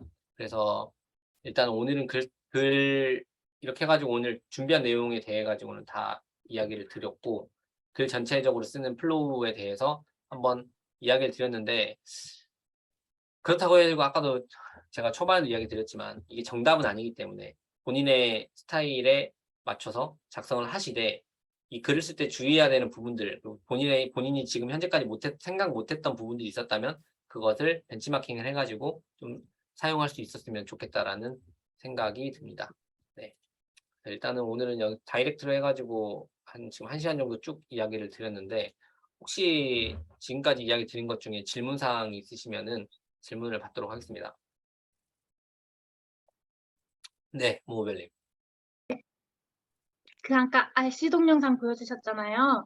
네, 그게 사진을 동영상으로 만드는 걸 보여주신 거죠? 네네네, 맞아요. 혹시 RC 동영상에 동영상도 삽입해서 편집이 되는 건 아닌 거죠? 아, 사진만. 네, RC는 안 됐던 것 같아요. 제가 한 번도 해본 적은 없는데, 아, 사진 이렇게 영상처럼 이렇게 보여주는 거죠? 맞아요. 사진만 네. 되는 것 같아요. 근데 이게 다른 프로그램들도 사실 많긴 많거든요. 곰TV 네, 같은 것도 있고, 또, 뭐, 댄믹스 막 이런 것도 있긴 한데, 그런 것들은 이제, 뭐랄까, 저 같은 근데 그렇게 하면 또 시간이 오래 걸리니까 안 쓰긴 하는데, 찾아봐야 되겠죠. 그 프로그램을. 네. 네, 알겠습니다. 네, 또 질문 있으시면 자유롭게 이야기를 해주시면 감사하겠습니다. 편집장 마녀니 오늘 네 습관님님 네. 저는 네. 책을 읽고 그 책에 있는 내용을 뭐 베끼기도 하셨다 이렇게 얘기하셨잖아요. 발행할 때. 근데 이제 저도 정보성 글로 가려다 보니까 그러니까 책을 읽은 뭐 리뷰 후기보다 네. 그 안에 있는 내용을 뽑아서 쓰고 싶은데 그건 전혀 문제가 안 되는 거예요, 그러면? 그게 이제 저작권 문제가 있잖아요. 네네. 저작권 문제를 사실 많이들 이제 두려워하시는데 사실은 이렇게 생각해 볼 수는 있거든요. 예를 들면 내가 책에 있는 내용을 써요. 그리고 그러니까 이게 약간 뭐 범죄를 저질러도 된다 막 이런 느낌은 아니고요. 책에 있는 내용을 내가 써요. 근데 그게 어떤 책에서 발췌한 내용이라는 거를 과연 누가 알 수 있을까요? 책의 저자 정도겠죠. 어떻게 보면. 근데 책의 저자가 사실 어떤 한 블로거가 내 거를 도용했다라고 찾기는 저는 약간 정말 어렵다라고 생각은 해요. 근데 그런 리스크를 내가 좀 줄이고 싶다라고 하면은 그러니까 공식 기관에서 발행한 책을 참고하는 게 좋아요. 그게 왜냐면은 예를 들면 저 같은 경우에도 국세청에서 발행한 주택가 세금이라는 책이 있는데 그 책은 제가 거기 있는 내용을 블로그에 갖다 쓴다고 국세청에서 연락 와가지고 왜 내 책 베꼈냐 이렇게 할까요? 그렇게 하진 않겠죠. 왜냐면은 그 사람들은 그 책을 통해서 자기들이 이익을 취하려는 집단이 아니잖아요. 그렇기 때문에 이거를 뭐 도용한다고 해가지고 사실 문제 삼을 소지는 거의 없다라고 생각을 하거든요. 근데 이제 그런 부분들은 이제 좀 약간 융통성 있게 적용을 해야 되는 게 그러니까 똑같이 쓰면은 안 되죠, 당연히. 그러니까 사실 어떤 책이든 내가 사용할 수 있는 정보는 딱 정해져 있는 거잖아요. 그러니까 예를 들면은 뭐 퇴직금 세금은 퇴직소득세를 결정하는 절차라든가 이런 것들은 다 정해져 있는 건데 내가 그 사람이 쓴 예나 이런 것도 사실 저도 똑같이 쓸 수는 있는 거죠. 뭐 물론 보고 베끼긴 하는 거지만 그렇기 때문에 저는 거기에 이제 나의 생각을 넣고 이런 것들을 넣으면은 큰 문제는 없다라고 생각하고 그거를 진짜 비교해가지고 똑같이 썼다라고 그거를 찾아낼 사람도 사실은 많지 않다고 생각해서 저는 솔직히 부담 없이 쓰긴 합니다. 그러면 그 출처는 안 밝히는 게 좋긴 하겠네요. 그냥 정보성 글로 쓸 때는. 그렇죠. 어떻게 보면. 근데 출처를 또 그쵸. 그거는 둘 다 상관없다고 생각을 해요. 근데 출처를 적어도 좋고 출처를 안 적어도 좋고. 알겠습니다. 아까 그 편집장 마녀님 제가 오늘은 치얼업 마녀신데 제가 이야기를 드리려고 했던 게 왜냐면 한 달 동안 그 키워드 제가 한 달 동안 편집장 마녀님이랑 그 컨설팅을 2번을 했었는데 2번째 하실 때 이 이야기를 많이 하셨어 가지고 키워드 잡는 거 진짜 너무 한 달 동안 일일 포스팅하는 거 꾸준히 했는데 진짜 어렵다라고 이야기를 해 주셨어 가지고 오늘 또 들어도 아마 여전히 어렵다라고 느껴지시는지 그 생각을 한번 들어보고 싶어 가지고 불러봤었습니다. 인제 쪼끔 감이 인제 오는 것 같아요. 그러세요? 처음에는 목소리가 잘 안 들리시는데? 목소리? 네. 이렇게 하면 잘 들리나요? 네, 잘 들립니다. 제가 노트북을 산 지 얼마 안 돼가지고 아, 설정하는 법을 지금 서두를 못했어요. 한 달 전에는 정말 키워드 이런 거 써서 제목을 짓는다 이런 거 생각해 본 적도 없어요. 그냥 막 썼거든요. 그 전 블로그 운영할 때도 근데 쓰고 싶은 대로 막 쓰고 뭐 노출 이런 개념도 없었어. 그리고 사실 19년도에 시작할 때는 어느 정도 상위 노출된 거 그 제목만 살짝 비슷하게 써도 그 밑에 달리고 막 그랬었거든요. 지금처럼 이렇게 블로그 경쟁이 세지 않았었어서. 근데 어느 순간 사람들이 그 스마트 스토어에 열풍이 불면서 이 키워드가 블로그로 불이 붙은 것 같은 느낌이 들어요. 그래서 정말 한 달 전에는 전혀 감이 안 오다가 두 번째 이제 코칭을 받고 팁을 또 주셨잖아요. 크리스탈님이 했던 그런 팁도 좀 받고, 그리고 이렇게 노트도 샀어. 아, 노트 기록을 하라고 하셔가지고, 저는 메모장에 쓸 생각은 못하고, 이렇게 나이가 들어서 촌스럽다. 노트 사고 막. 그러니까 이게 조금 이제 되는 것 같아요. 그래서 오늘 이케아 제가 글 쓴 것도 사실 이케아가 너무 핫한 이슈라서 글 발행량이 되게 많더라고요. 근데 이게 처음에는 이것저것 막 갖다 붙여갖고 제목이 막 30자가 되고 막 그랬는데 이제 네. 조금씩 줄어드는 것 같아요. 감이 이제 조금씩 잡혀. 그래서 그러시구나. 이케아 쓰면은 안 잡히는데 이케아 아이 쓰면 잡히고요. 음, 이케아 식당 치면 잡히던가? 아무튼 조금 조금 괜찮아졌어요. 이게 확실히 근데 그러니까 한 번에 이해가 되는 게 아니잖아요. 이건 이제 경험적인 요소들을 통해 가지고 이제 알아갈 수 있는 거라서 역시 그 말씀을 해주신 것 같다라는 생각이 드네요. 네. 코어스님, 네, 나봉님, 제가 오늘의 주제와 맞는 질문인지 모르겠는데 오늘이 수업 마지막 날이어서 네네네, 좀 경제 블로그 하면서 좀 궁금했던 점이 있어서 네, 말씀드리고 싶은 게 있는데 네, 그러니까 인플루언서가 되고 아, 네, 인플루언서가 되고 싶어서 좀 짧은 기간에 도전을 하긴 했는데 떨어졌는데 그리고 제가 한번 분석을 해봤었는데 제 블로그에 대해서 네, 제가 너무 전문적이지 않은데 경제에 전문적인 척하면서 음, 그러니까 정보도 이렇게 노메세드님처럼 좀 길게 1,500에서 2,000자를 써야 되는데 또 좀 제가 보기 쉽게 썼거든요, 저는. 네, 네, 제가 이해할 수 있는 수준으로. 네, 그래서 이렇게 어쨌든 써서 상위 노출을 시키는 게 중요한데 그 주제에 대해서 정말 고민이 많은 거예요. 그러니까 만약 경제 정책이나 이런 정보성 글에 대해서 쓰는데 이걸로만 인플루언서가 될 수 있는가? 좀 궁금증이 있는 거예요. 이 경제 정보로만 그 상위 노출을 되면 인플루언서가 그게 선정이 될 수 있는지 아니면 아, 그래서 여러 가지 인플루언서 분의 블로그들을 노메스님도 그렇고 뭐 네. 은주님도 그렇고 뭐 홍이맘 그분도 네. 그렇고 뭐다 찾아봤는데 좀 눈에 띄는 분들은 어떤 분들은 부동산에 되게 많이 쓰시고 어떤 분들은 주식은 거의 많이 쓰시더라고 주식에 네. 대해서는. 그렇죠. 또 어떤 분들은 또 생활 재테크, 뭐 생활비 아끼기 이런 거에서 많이 쓰시는 분이 있어서 만약에 내가 부동산으로만 쓰길 원한다면 정말 부동산으로만 경제 정책, 뭐 부동산 정보 뭐 이런 거에 대해서 쓰는 게 인플루언서 되는 게 좋은지 음, 더 가까운지 그게 궁금했어요. 그러니까 사실 인플루언서는 상위 노출량은 관계가 없어요. 어떻게 보면.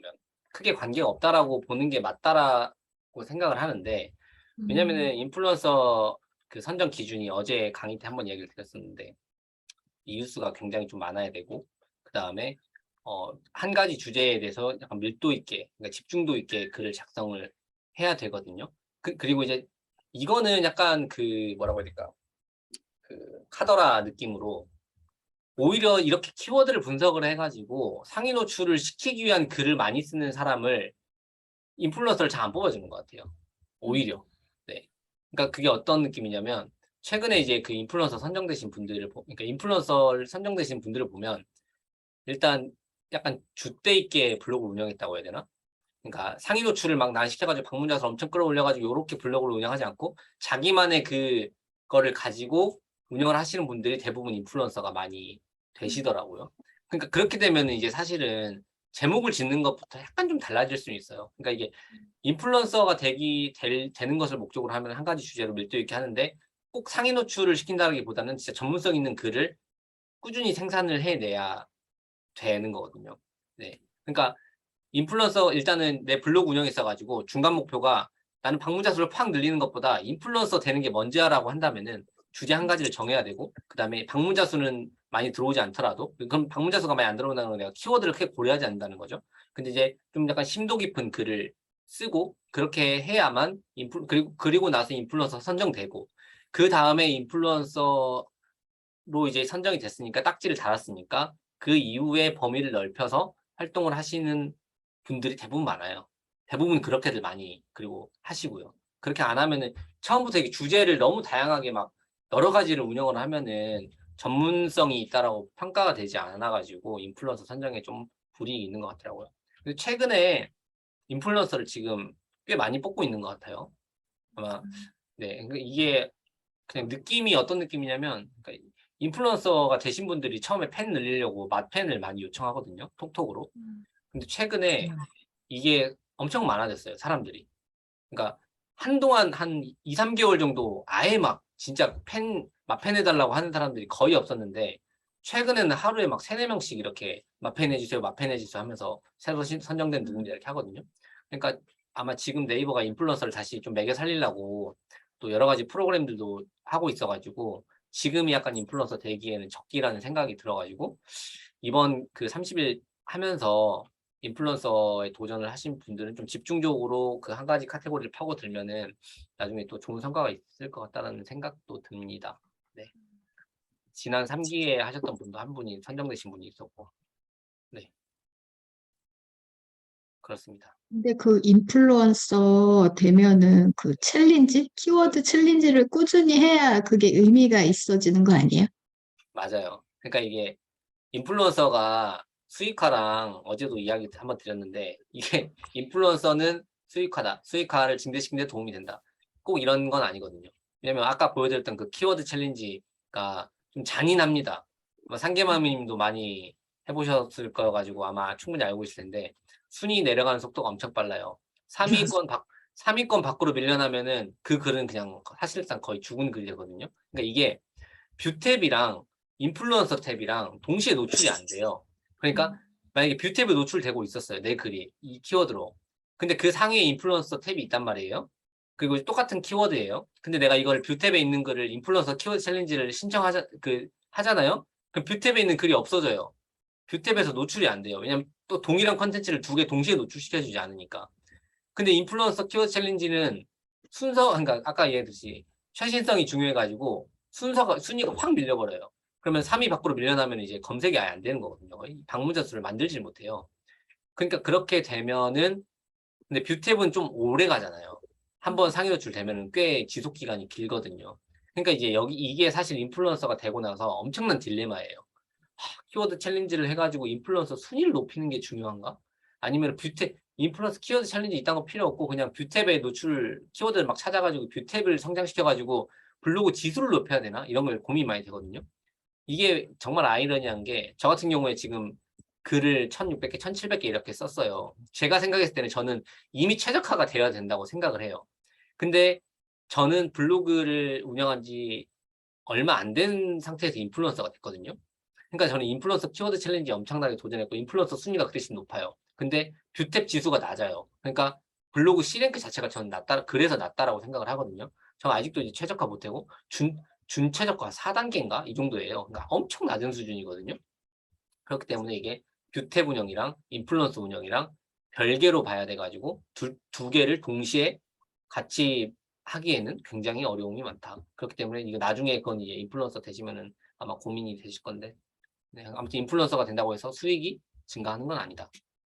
그리고 그 인플루언서 키워드 챌린지에서도 순위 안에 들어가려면은 내 인플루언서 자체의 순위가 높아야 되기 때문에 그 순위를 높이기 위해서 또 진짜 엄청난 노력과 시간을 투자를 해야 된다라고 이야기 드릴 수 있을 것 같네요. 네. 또 신세계를 만나시게 될 거예요. 인플루언서가 되고 나시면은. 한계현님 반려동물 쪽은 어때요? 벌레동물 쪽도 똑같죠? 아닌가요? 반려동물 쪽은 이제 이게 별로 크지 않아요. 그러니까는 반려동물 쪽 인플루언서는 820명 정도 되거든요. 더 많은데요, 경제보다. 경제는 아, 그래요? 800명이에요. 아, 그래요? 750명 정도인데. 그래서 저는 너무 작아갖고 뭐 너무 힘든 거 아니야? 막 이랬어. 아, 경제가 생각보다 되게 작네요. 네네네. 경제가 적더라고요. 그래서 반려동물 쪽도 제가 그러니까 일일 1포스팅에다가 키워드 챌린지를 막 열심히 하다가 그래서 막 순위를 올리다가 네. 뭐 저도 순위 뭐 엄청나게 높으시네요. 400등, 500등 막 이렇게 하다가 막 열심히 해서 올리다가 한 1개월 정도를 일주일에 한 포스팅을 2-3개 정도만 하고 좀 루즈해지고 키워드도 좀 이렇게 대충 하고 했더니 10개 단위 훅 떨어지더라고요. 그래서 이게 그냥 잠깐이라도 조금 이렇게 안심을 하게 되면 떨어지는 건 올라가는 거는 너무 힘든데 떨어지는 거는 쫙 그냥 주식 같아요, 하더라고요. 주식. 예? 주식 같아요, 주식. 맞아요. 저는 사실은 지금 인플루언서 이 반려동물 관련한 인플루언서 제 목표는 지금 40등이거든요. 근데 한 단 올라가는 게 너무 힘들어요. 그래서 어쨌든 이번 계기를 좀 저거 해서 좀 이번 달에 확 한번 올려보려고요. 이번 달에. 그리고 저도 지금 키워드 챌린지랑 네. 그러니까 일반 그 키워드랑 이거랑 사이에서 좀 고민이 많아요. 그래서 제가 하는 방법은 일단 키워드 챌린지에서 좀 괜찮은 키워드를 그 블랙키위에서 검색을 해서 이게 좀 좋은 키워드를 이렇게 짜맞춰 갖고 찾아가는 과정을 하는데 이게 되게 쉽지 않더라고요. 그러다 보니까 이제 글 쓸 게 너무 힘든 것 같아요. 쉬운 게 없어. 이게 키워드에 집중을 하게 되면은 네. 그러니까 블로그가 어떻게 보면 좀 약간 잡블로그가 될 수밖에 없어서요. 저도 네. 약간 그런 상태인데. 그러니까 키워드를 따라다니면은 내 블로그는 당연히 산으로 갈 수밖에 없겠죠. 왜냐하면 네. 내 방향성에 있는 키워드들을 내가 이렇게 모아가지고 이렇게 가면은 한 방향으로 가는데 그렇게 되면은 좋은 키워드가 많이 없으니까 방문자 수가 안 늘어나거든요. 그러니까 사람들이 네네. 이것도 하고 이것도 하고 이것도 하고 이것도 하고 하니까 잡블로그가 되더라고요. 근데 저 지금 약간 잡블로그 느낌인데 저는 제가 저 한 가지만 질문 드릴게요. 제가 이제 키워드를 하는 중에서 제가 원래 쓰는 거는 뭐 강아지 건강, 뭐 먹는 거, 뭐 입는 거 이런 거 이제 그런 거를 위주로 하다가 보니까 인플루언서 그 반려동물 카테고리의 키워드가 그것뿐만이 아니라 뭐 새도 있고 벌레도 있고 뭐 이런 온갖 동물들이 다 있는 거예요. 그래서 저는 강아지에 관련된 것들만 하다가 이게 글감이 너무 없어서 그러니까 카테고리를 이제 몇 개 만든 거죠. 동물사전 그래서 뭐 어, 새우도 하고 네. 못도 하고 그래서 근데 그게 이제 어쨌든 제 카테고리 안에는 들어 있긴 한 거잖아요. 맞아요. 그런 것도 좀 아닐까요? 당연히 해야죠. 무조건 그런 거라도 예. 왜냐면은 저 같은 경우에 제가 이 인플루언서 이야기를 많이 해가지고 여기 계신 예, 예. 죄송한데 요거만 여기까지만. 예. 제가 답변만 딱 드리겠습니다. 제가 인플루언서 순위를 올릴 때 했던 방법이 저는 바닥에서부터 시작했거든요. 사람들이 안 쓰는 글, 예. 요거 쓴다. 저도 네, 예. 그렇게 해가지고 하니까 순위가 진짜 빨리 오르더라고요. 그래서 지금 저도 이제 그 과정을 다시 한번 또 해보고 있긴 하거든요. 네, 그래가지고 지금 그 경제 분야에서 키워드 챌린지 조회수 낮은 걸로 하면은 그 초반에 제가 다 거의 많이 잡고 있어요. 그러니까 이런 형태로 이제 하나씩 밟아가다 보니까 그러니까 근데 이제 글쓰기가 어렵죠. 그냥 키워드 내가 네. 모르는 것도 막 찾아가지고 쓰고 그래야 되니까. 아무튼 그렇습니다. 그렇고 그리고 한 가지만 더 질문 드릴게요. 아까 말씀하실 때 수정 네. 말씀하셨잖아요. 근데 이제 그런 얘기 많이 하잖아요. 그러니까 수정을 많이 하면 글이 누락된다. 네, 이런 얘기 많이 하잖아요. 그래서 저는 사실은 수정은 아주 특별한 경우가 아니면, 그러니까 글을 업로드하고 한두 시간 내 정도만 수정을 하고, 네. 그 다음에는 웬만하면 수정을 안 하거든요. 네네. 근데 그거는 어떤지 잘 모르겠어요. 예. 이게 아까 저 같은 경우는 아까 이야기 드렸던 사실 그대로인데 수정은 한 번 내지 두 번까지도 하고 저는 수정을 굉장히 자주 하는 편이긴 해요. 왜냐면은 시간에 네, 상관없이. 시간에 상관없이 저는 필요하다고 생각하면 수정을 해요. 그러니까 아, 예. 근데 이제 저도 이제 사실 한 번 쓴 글에 대해 가지고는 왜냐면 글을 많이 쓰니까 모든 글이 관리가 안 되잖아요. 그러니까 한 번 쓰고 나면 사실 미련이 별로 없거든요. 너 네. 노출되면 되고 말면 말고 이러는데 그 보다가 이걸 잘 노출되다가 예를 들면 좀 밀리고 이렇게 하고 아니면은 이 키워드로 했으면은 노출이 더 잘 될 것 같다라는 생각이 들면은 그 키워드도 추가를 하고 이렇게 해가지고 수정 발행을 하는 편이에요. 왜냐면 그거 음. 어차피 안 해도 죽은 글이고 안 해도 노출 안 되고 그러네요. 해가지고 수정을 많이 해가지고 노출 안 돼도 어차피 안 되는 거니까 그냥 한 번 정도, 한 번에서 두 번 정도는 심폐소생술 해봅니다. 네. 네. 근데 오타 이런 거 있을 때는 수정 잘 안 해요. 오타 있을 때 이런 거 절대 수정 안 하고 또 친절하게 오타를 알려주시는 분들도 있어요. 이거 하다 보니까 여기 오타가 있는 것 같습니다. 그러면 저는 감사합니다. 뭐 이렇게만 하고 그냥 넘어가죠. 그 수정 그런 거는 수정을 하진 않아요. 네, 그렇습니다. 또 이야기를 하다 보니까 25분이 됐네요. 일단 질문 혹시 또 있으신 분들 있으실까요? 네, 없으시면 오늘은 이걸로 오늘 강의를 3회에 걸친 강의를 모두 마치도록 하고요. 제가 이제 이 강의를 사실 6시간을 편성했지만 실제 1시간은 아마 6시간이 안 될 거긴 한데 일단은 이 목적은 블로그를 본격적으로 운영하기 전에 저는 반드시 알아야 되는 것들에 대해서만 핵심적으로 이야기를 드렸다라고 생각이 되고요. 이거는 근데 이론일 뿐이고 사실 실행이 더 중요하거든요. 그래서 저 같은 경우에는 저는 강의만 하는 거는 사실은 큰 의미가 없다라고 생각을 해요. 강의해가지고 이렇게 하셔야 됩니다. 저렇게 하셔야 됩니다. 하는 거는 사실 큰 의미가 없다고 생각하거든요. 왜냐면은 그거는 이제 행동을 시키기 위한 건데 이렇게 강의해놓고 나도 강의 듣고 나서도 그냥 그렇구나. 이렇구나 하고 이제 실행을 안 하면 안 되니까. 그래서 이제 일 포스팅을 30일 동안 하는 프로그램도 같이 하는 거니까 다음 주부터 이제 그 프로그램 진행을 할 때 이제 적극적으로 저는 지금 오늘도 제가 5포스팅을 했는데 저는 3포스팅 내지 4포스팅을 꾸준히 할 거거든요. 그러니까 여기 계시는 분들도 그 1일 1포스팅만 할 거야라고 생각하시지 말고 할 수 있으면 1포스팅, 2포스팅, 3포스팅 더 많이 할 수 있었으면 좋을 것 같다라는 생각이 듭니다. 네. 그러면은 저희가 이제 시작하기 전에 미팅이 한 번 있잖아요. 그러니까 일요일 날 또 9시에 미팅이 한 번 있는데 혹시 잠깐 제가 의견을 하나 묻고 싶은 게 이 9시라는 시간이 저도 이제 얘가 있어가지고 그런데 좀 애매한 부분도 있는 것 같아요. 아니면 조금 더 빨리 하든가 아니면 아예 늦게 하든가 하는 게 좀 더 나을 수 있을 것 같다라는 생각이 문득 드는데 그래서 뭐 8시는 너무 빠른 감이 있고 8시 반에 아예 하든가 아니면은 9시 반이나 이렇게 하든가 하는 생각을 해봤는데 혹시 어떠세요? 왜냐면 아이를 재우셔야 되는 분들이 있으시니까 그래가지고 물어보는 건데 상관 없으신가요? 그러니까 이거는 주간회의를 말하는 거예요. 주간회의. 일요일 저녁에 저희가 매주 이제 이렇게 토의를 하는데 그 시간을 9시 반으로 뭐 하는 게 조금 더 이건 제가 사실 제가 필요해가지고 하는 건데 다른 분들은 크게 상관이 없으시다면은 9시 반으로 제가 주간에 21시로 9시로 공지했었는데 9시 반으로 하려고 아, 하는데 혹시 네, 네, 9시 상관 반이 편하세요? 8시 반이 편하세요?